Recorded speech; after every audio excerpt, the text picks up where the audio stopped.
Il paraît que votre grand-père a été résistant. Ouais. Dites-moi un petit peu. Alors, comment il s'appelait?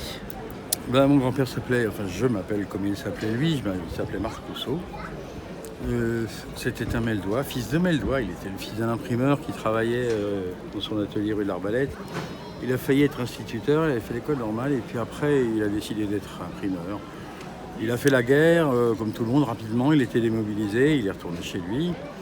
Et il a passé le temps de la guerre à appartenir au réseau du commandant Berge. En fait, il a été résistant avec des hommes qui sont devenus des noms de rue, quoi.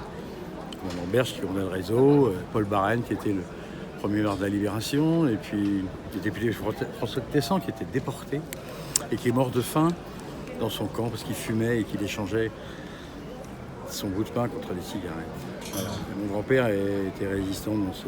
Il avait quel âge? Il était né en 1910, il aurait 110 ans aujourd'hui. D'accord. Et donc, il a passé la guerre à faire des faux. Il a fait des faux Ausweis, que dire, c'est passé. Il a fait des fausses cartes d'identité.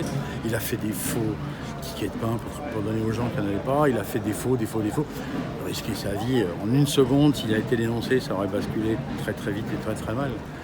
Une déportation assurée, enfin voilà quoi, c'était.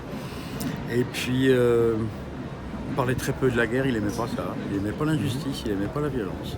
Il en parlait peu, il m'en a parlé une fois. Et pour me raconter cette journée du 27 août, aujourd'hui, il était dans le tout petit comité de libération. D'ailleurs, je suis très fier de dire qu'il avait la Légion d'honneur.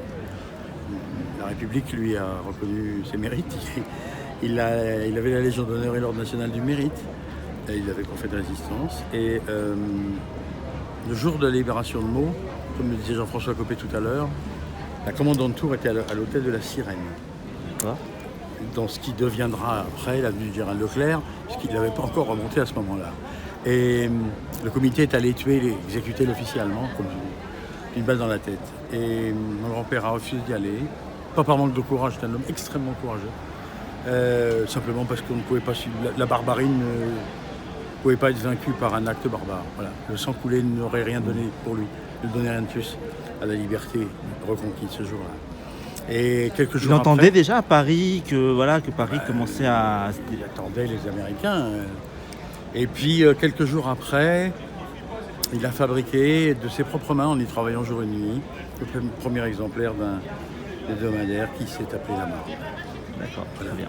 Merci beaucoup Marc Rousseau. Je vous en prie.